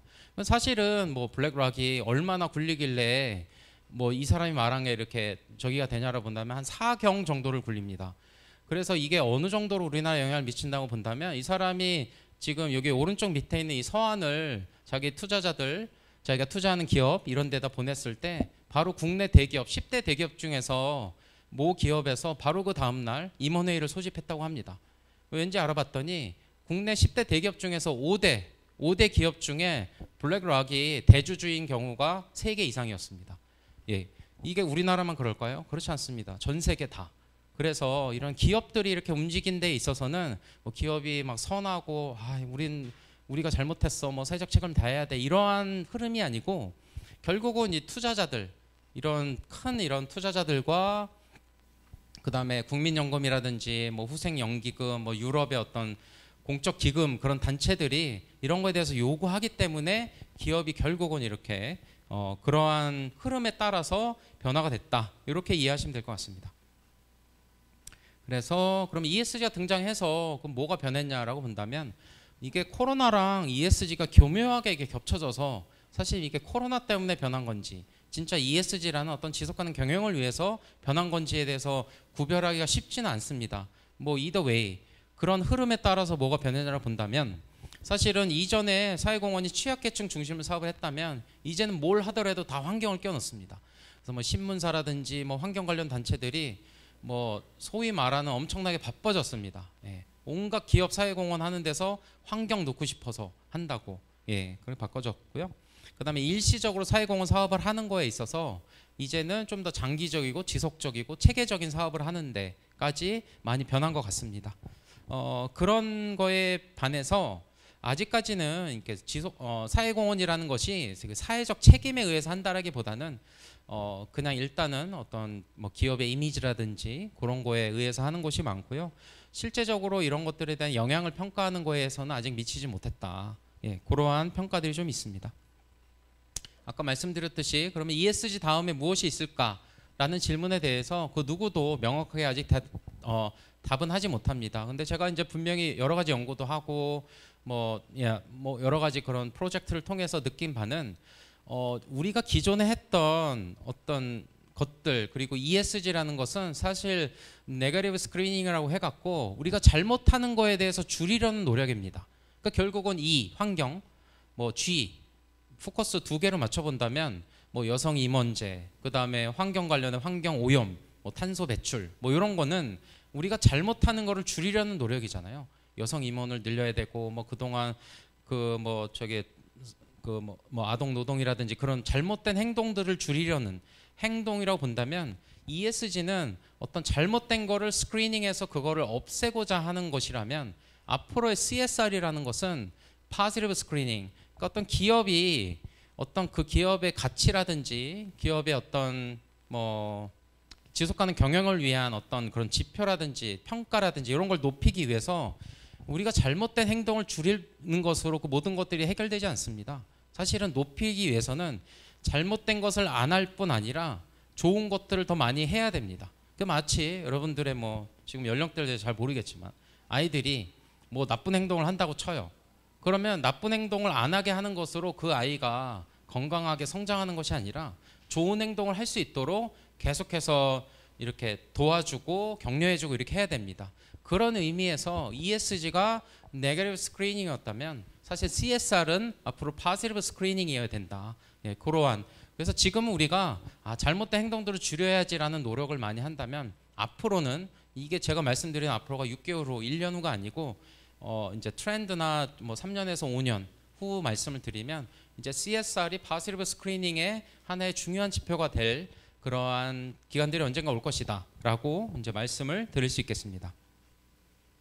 그래서 뭐 기업의 사회적 책임, 뭐 기업 사회 공헌, 뭐 이런 것들에 대해서 이전과 다르게 더 이제 집중해야 되고 더 이렇게 가치가 부각되는 그런 시간들이 이제 올 것으로 저는 생각하고 있습니다. 그러면 실제적으로 이러한 배경이나 지식을 바탕으로 우리나라 기업들이 어떻게 사회공헌을 하고 있는지를 작년 사회공헌 백서를 기준으로 해서 기업과 공공기관을 나누어서 한번 봤습니다. 그래서 기업 보면 뭐 총 매출이 한 1,000조 정도 되고요. 사회공헌 총 지출 규모는 1조 1,500. 그 다음에 비중은 0.12%. 그래서 지출 규모 평균값을 보면 그 중간값을 보면 129억 정도 되고요. 이렇게 하는 어떤 기관들이 한 14개 정도 됩니다. 공공기관의 경우는 매출이 한 600억 정도 되고 600조 정도 되고 그다음에 지출규모 평균값은 한 9억. 그다음에 뭐 사회공헌 대비 사회공헌 비중 매출액 대비 비중은 0.05%. 이 정도 된다고 이해하시면 될 것 같습니다. 이제는 어떤 그 기업이 하는 사회공헌에 대한 프로그램이나 분야로 나눠서 분석을 한번 해봤는데 보시면 뭐 명확하지만 아동 청소년이 가장 많았고요. 그 다음에 지역사회, 그 다음에 프로그램 분야에 있어서는 사회복지, 환경, 교육. 그래서 그 어떤 사례들을 가지고 키워드를 좀 뽑아봤더니 장애나 아동, 교육, 임직원, 뭐 환경, 지역 이러한 키워드들이 좀 나왔습니다. 공공기관 같은 경우는 어떻게 되는지 한번 보겠습니다. 공공기관도 사실은 크게 다르지 않습니다. 아동, 청소년, 지역사회, 뭐 취약계층 이 세 개가 가장 대부분의 어떤 대상이었고요. 분야에 있어서는 사회복지나 환경, 교육은 동일하게 나타났습니다. 공공기관이 하는 사회공헌의 어떤 키워드를 뽑아봤더니 봉사, 교육, 아동, 환경, 뭐 취약, 임직원 뭐 이런 식으로 나와서 사실은 기업 한 것과 크게 다르진 않다. 근데 뭐 봉사나 이런 것들이 조금 다르다. 뭐 이런 생각이 들었습니다. 자원봉사 현황 같은 경우 뭐 많은 기업들이 공개하고 있지 않지만 한 81개 정도 공개하고 157만 시간, 뭐 임직원 참여 자원봉사 수는 한 26만 명 정도 되고요. 공공기관 같은 경우는 한 12만. 이거는 뭐 알리오 때문에 이렇게 공개를 많이 하시죠. 그래서 자원봉사 횟수는 한 5만여 회. 그 다음에 참여 임직원은 14만 명 정도. 이 정도로 나타났습니다. 그 다음에 트렌드에서 사회공헌 트렌드에 대해서 한번 말씀드리도록 하겠습니다. 이거는 제가 작년에 삼성 글로벌 리서치의 의뢰를 받아서 앞으로 이제 기업사회 공헌이 좀 더 집중해야 되는 어떤 새로운 사회 문제에 대해서 좀 연구를 해주십시오라고 해갖고 연구진들이랑 같이 연구한 결과입니다. 뭐 긴 연구를 아주 너무나 짧게 말씀드리기는 어렵지만 간단히라도 설명을 드리면 왼쪽에 보시면 이제 이 신사회 문제를 도출하는 데 있어서 4가지 어떤 그 기준을 정했습니다. 그래서 첫 번째는 이제 차별성입니다. 차별성은 뭐냐면 기존에 기업들이 하는 이미 개입하고 있는 사회 문제와 얼마나 차별되는지, 그리고 전문가, 뭐 미래학자부터 해갖고 뭐 국제기구, 뭐 근무자들, 뭐 여러 가지 전문가들을 모셔서 기존에 하는 거 말고 우리나라 사회에 어떤 새로운 어떤 사회 문제가 될 것이 무엇이 있습니까? 그런 것들을 이제 여쭤봤고요. 그 다음에 빅데이터 분석, 지난 3년인가 5년 정도의 빅데이터 분석을 통해서 우리 사회에 앞으로 지금 하고 있는 어떤 사회 문제 관련된 어떤 개입이 뭐가 있는지 그런 것들을 좀 해서 차별성을 전체 한 20% 정도를 잡았습니다. 비율을. 그 다음에 시급성도 동일하게 20%를 잡았는데요. 이거는 현 정부, 그러니까 작년 기준으로 작년 정부에 있어서 예산을 실국과별로 어떻게 예산을 배정을 했는지, 그래서 예산 배정에 따라서 어떤 분야에 대해서 정부가 좀 더 개입하고 관심을 갖고 있는지를 시급성으로 잡았고요. 그 다음에 중요성에 있어서는 저희가 AHP 분석이라고 해서 쌍대 비교입니다. 뭐 간단히 설명을 드리면 A와 B가 있을 때 어떤 게 더 중요하다고 생각하세요? 여기는 마이너스 10이고 여기는 플러스 10입니다.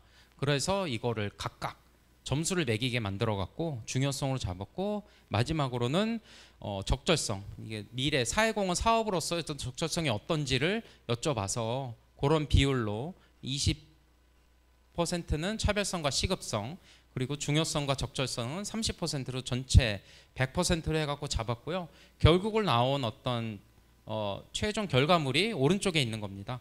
그래서 순위대로 본다면 뭐 비정형 일자리 증가, 디지털 격차 이런 것들이 앞으로 사회공헌으로서 기업이 좀 더 포커스를 맞춰서 해야 되는 어떤 것들이 그게 아주 높게 나타났고요. 뭐 고립, 고독, 돌봄 부양, 뭐 실업 재취업 문제 뭐 이런 것들이 아주 중요한 사회 문제가 되고 기업이 어떤 사회적 책임으로서 개입해야 된다라는 그런 결론들이 나왔습니다. 그래서 전통적으로 사회공헌이라는 것들이 뭐 아동기 어떤 부정적 경험이나 결핍, 그 다음에 위기 청소년, 뭐 노인 안전이나 영양, 뭐 다양한 형태의 빈곤 이런 거에 이런 이슈에 포커스를 맞췄다면 앞으로 이머징 이슈는 어떤 청년의 정신 건강이라든지 중장년 사회 고립고도, 뭐 노후 준비, 뭐 AI 디지털 전환, 그다음에 뭐 디지털 환경 내 위험 증가 이런 것들이 이머징 이슈이기 때문에 기업의 어떤 개입이 좀 요구된다. 그렇게 저희가 볼 수 있겠습니다. 그래서 전체적으로 정리를 하면 전통적 이슈는 아무래도 좀 더 시혜적이고 단기적이고 뭐 직접적인 어떤 물품이라든지 이런 것들이라면 이머징 이슈에 관련돼서는 좀 더 보편적, 여기서 말씀드린 보편적인 단지 취약계층이나 이런 게 아니라 좀 더 많은 사람들이 대상이 될 수 있는, 그리고 어떤 문제 해결적이고 좀 체계적인 그러한 개입이 요구되는 사회 문제다라고 정리를 할 수 있겠습니다. 그래서 이거는 그 작년 기준으로 100대 기업의 어떤 사회공헌 프로그램 200개를 그 컨텐츠 애널리시스를 통해서 실제로 그 100대 200개 어떤 사회공헌 프로그램을 저희가 사업 내용, 주제, 대상, 목적, 분야 이런 것들로 다 컨텐츠 애널리시스를 했습니다. 그래서 어떠한 패턴이 좀 주요하게 나타나는지를 좀 분석을 해봤는데 크게 이제 7가지 영역과 관련해서 이런 것들을 지금 많이 하고 있다. 예, 많이 지금 하고 있다. 알겠습니다. 그래서 교육과 관련해서는 소프트웨어라든지 AI, 뭐 진로 탐색, 뭐 멘토링, 뭐 이런 것들 많이 하고 있고요. 인재 양성 관련해서는 뭐 청년 역량 강화, 대학생 프로젝트, 뭐 환경 관련해서는 뭐 실천, 뭐 교육, 보건의료, 뭐 이런 것들, 생명 존중 이런 거, 사회복지 관련해서는 저소득층 지원이나 뭐 정서적 돌봄, 뭐 주거나 생활 관련해서 환경 개선이나 뭐 위생용품 뭐 이런 거 있고요. 안전 관련된 것도 있고 이러한 좀 공통점들이 나타났습니다. 이게 이제 24년도 기준으로 100대 기업들이 이러한 사회공헌 주제나 영역과 관련해서 분야별로 이러한 내용들로 사회공헌을 하고 있다라고 이해하시면 될 것 같고요.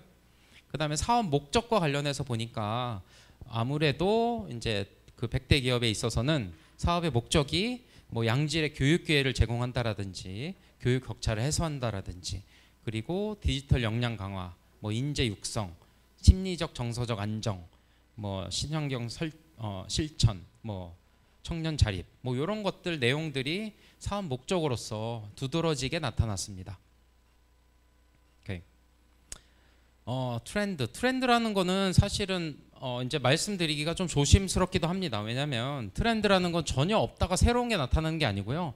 천천히 변하는 가운데서 이거를 한 시점을 두고 이제 보는 거기 때문에 좀 조심스럽긴 한데 일단은 이제 말씀 한번 드려보면 첫 번째로는 디지털 기술이나 SNS의 영향이 계속해서 강화될 것이다라고 저희는 생각하고 있습니다.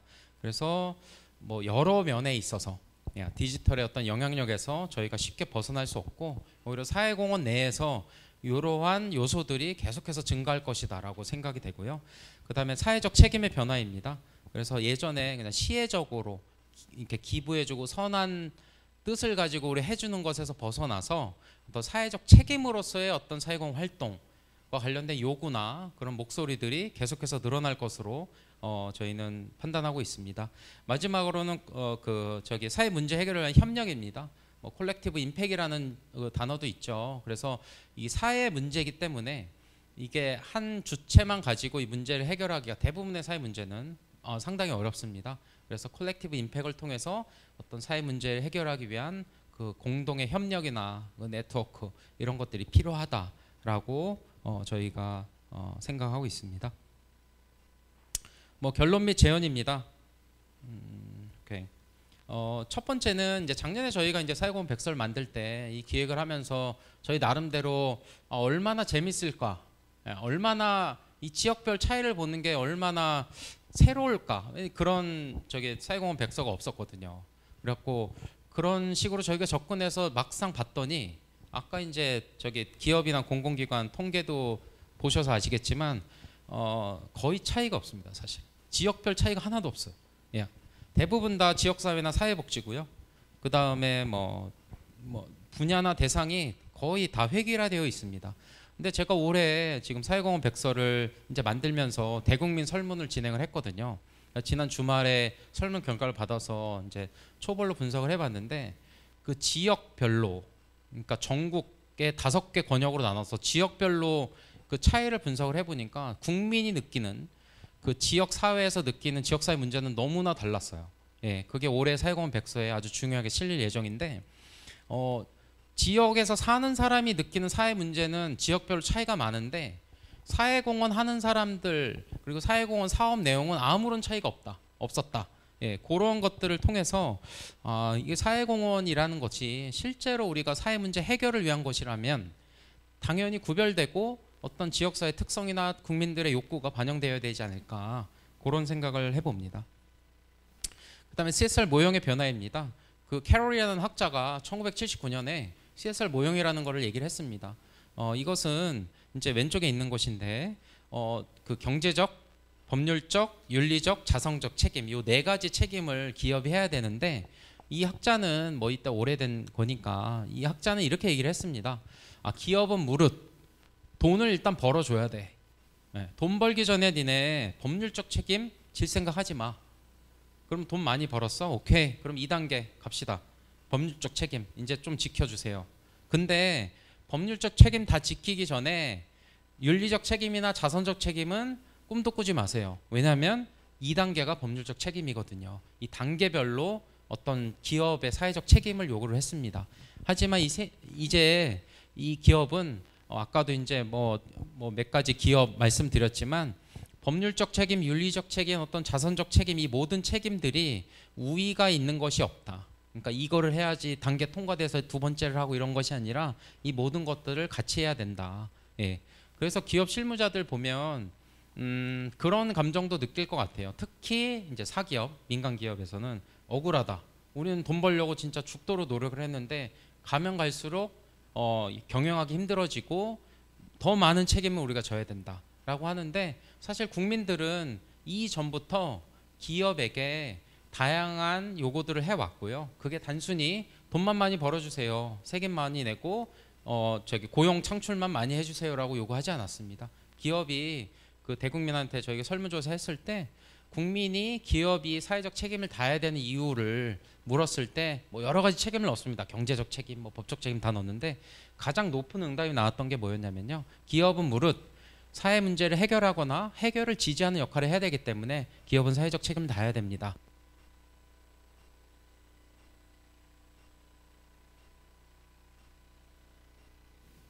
기업을 운영하는 데 있어서 그러한 밸런스가 좀 필요하다. 그런 의미에 있어서 적어도 우리나라, 한국은 대부분 경제적 책임에 대한 요구만 하고 있고요. 어떤 기업의 사회적 책임, 뭐 사회공헌부터 시작해서 그런 사회적 책임에 대한 것들은 아직 적극적으로 요구하고 있지 않습니다. 그래서 그러한 변화들이 좀 더 많이 필요하다. 그리고 그렇게 변해갈 것이다 라고 생각하고 있습니다. 오케이.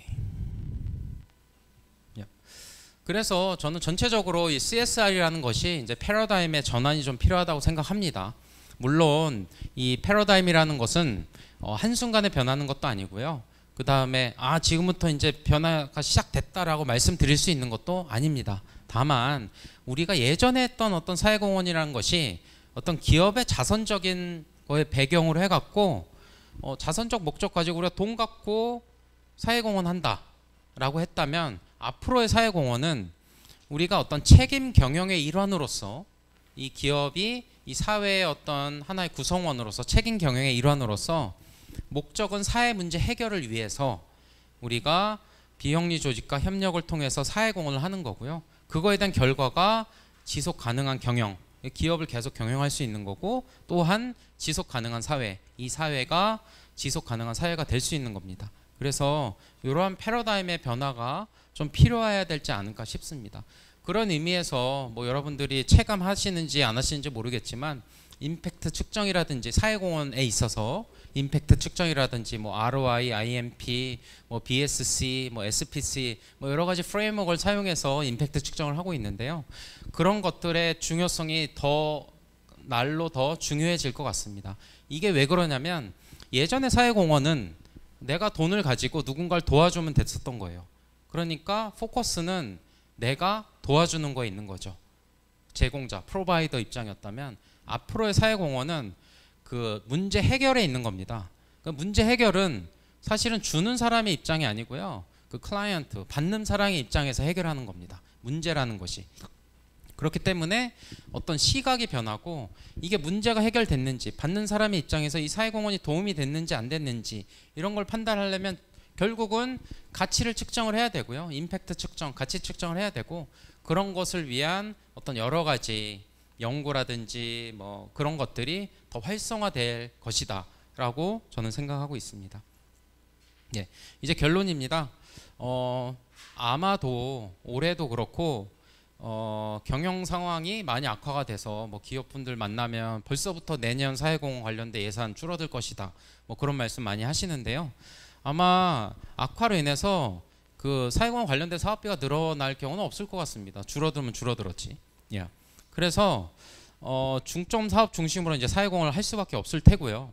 그렇기 때문에 예산 대비 효과가 높은 그런 것들 가지고 어떻게 효과적으로 사회공헌을 해야 되는지에 대한 고민이 계속해서 늘어날 것입니다.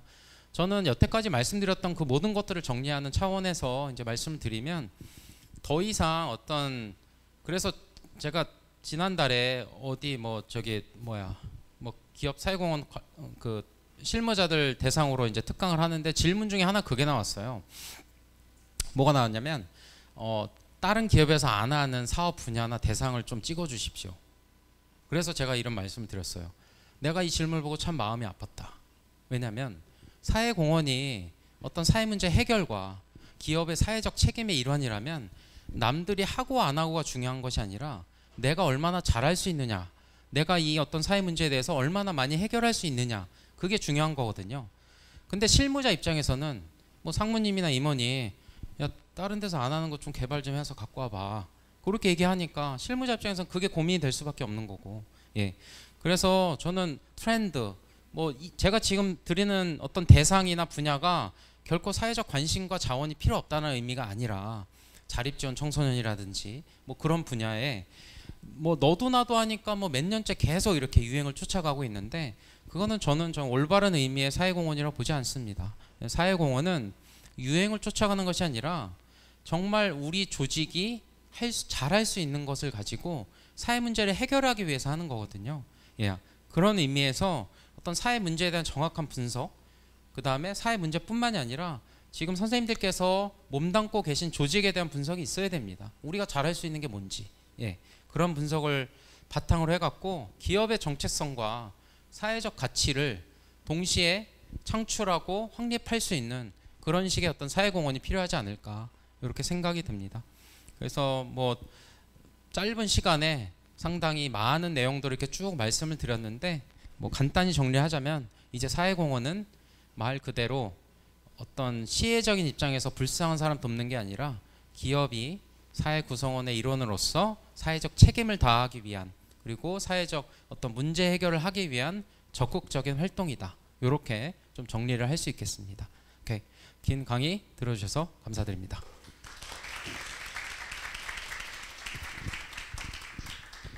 네, 다시 한번 한수일 교수님께 감사 부탁드리겠습니다.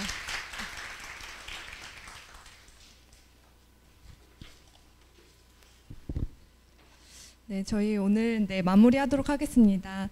네, 끝으로 사회공헌 인정제 참여가 오늘부터 시작이 됩니다. 이제 많은 기업과 기관의 관심과 참여 많이 부탁드립니다. 그럼 이상으로 저희 사회공헌 인정제 설명회를 마치도록 하겠습니다. 감사합니다.